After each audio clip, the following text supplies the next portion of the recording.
Welcome everybody. We are on site at Founder World in San Francisco. Joining me in the studio today is Tim Draper, founder of Draper University, DFJ and Draper Associates. Thank you for joining me. Terrific, thanks for having me. So let's start with Draper University. What was the impetus to start the university? So I started Draper University because in 2008, the financial world was collapsing and I was looking for heroes, and I was thinking, wait, where are the heroes? And I thought, the world needs more heroes. And heroes can come in any form. They can come as revolutionaries, as entrepreneurs, as artists. But the thinking was that I could actually help with that. And so I started a school to train heroes. And people go in for about 6 weeks, and it's totally immersive, and they come out and they have this incredible enthusiasm and gusto for whatever it is they're doing. And I think we've accomplished that goal in some ways. I think the school is working. And so can we talk a little bit about impact? Because just earlier today I had 2 of your alumni, I suppose, in the chair, so obviously very prominent in the ecosystem. Have you seen a lot of success stories come out? Yeah, we've actually had about 500 students that have come. They've come from about 60 different countries. Wow. They've started about 220 companies. And some of those companies now have built, some have gone out of business, some have built kind of nice bases of support. And I think what they learn at Draper University a lot is persistence, and they keep at it and they keep at it and they keep tweaking their business, and eventually great things are going to happen. And I think that's been the case, and there are probably 10 real standouts that look like they have the potential to be unicorns or whatever. Yeah. And so is this all tech focused, or is it just a process of entrepreneurship that kind of... It's a process of entrepreneurship, but most of the students that come to Draper University are focused on technology in some way, as it will transform an industry, something like that. Okay. So in the university space in the world, do you see this as a disruptive model for a certain segment of how to do entrepreneurship? Are you going head to head with universities? How do you see yourself in that space? Well, I think we're fitting in well with universities. We're only 6 to 8 weeks. Right. So Stanford has given some students credit to come to Draper University. Yep. We have a whole program with San Luis Obispo, Cal Poly. They come, a group of them come to Draper University at one of our sessions. Yep. And so I think we're playing nice, and it ends up working out quite well for those universities. We can be their entrepreneur program, and we really do know how to train heroes, so people are enjoying it. As to the first part of your question, yes, we are looking for new ways to transform and accelerate people and get them to where they're going in a faster and better way.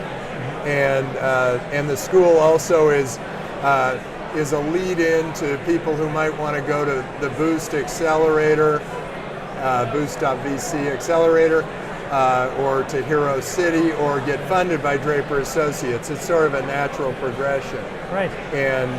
And it may be a new way of educating, at least for these extraordinary individuals. Sure. So bringing people in and then finding the ramp for them to continue to be successful. Yeah. Interesting. So have you made investments from Draper Associates into entrepreneurs in the school?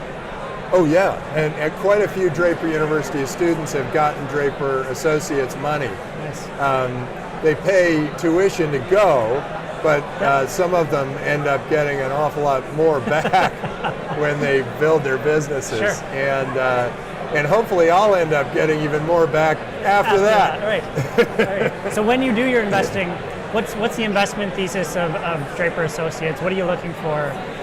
So I'm looking for things that really will transform industries.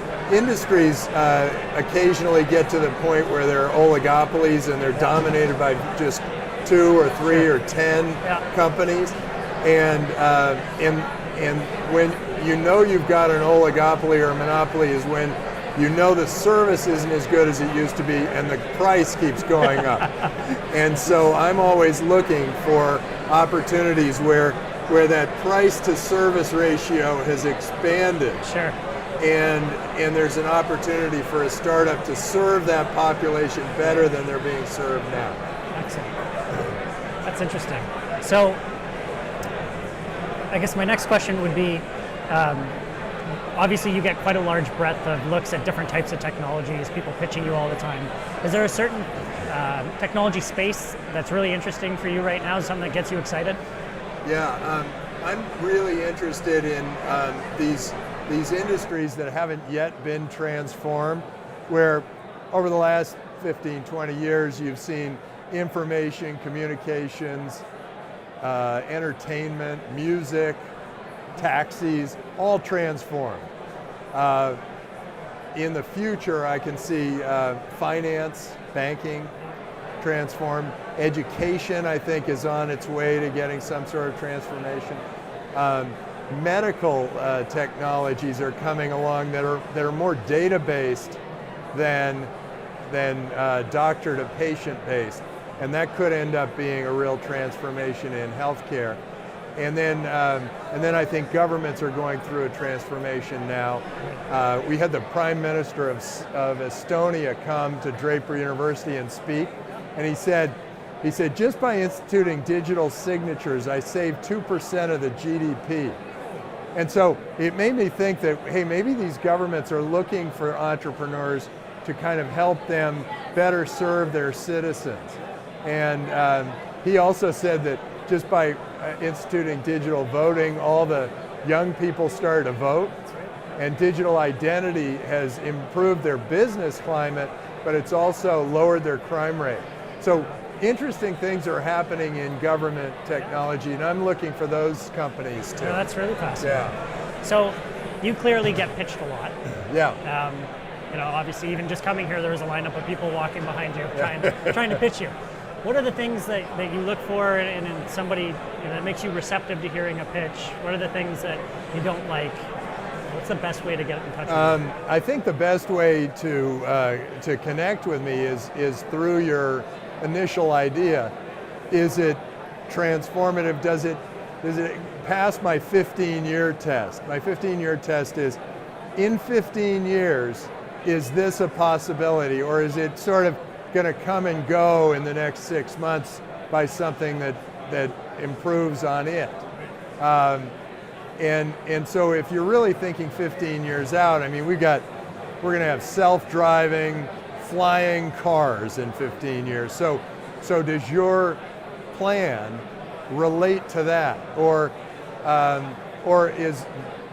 we going to have drone delivery on anticipated needs? Where before you even know your blood glucose level is low, a drone shows up with a taco.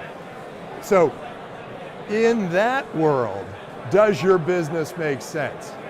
And that's kind of what we're really looking for. And then I would want to know, how well versed are you on that industry, and how do you know your competition, and do you have a rational approach at your business, and is the business model one where the customers become the sales force? So that'll help.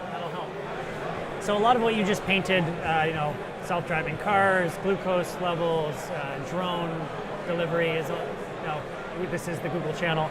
A lot of that is stuff that we're publicly working on. Is there anything at Google that makes you excited? Is there any favorite Google technology or anything that you think is interesting?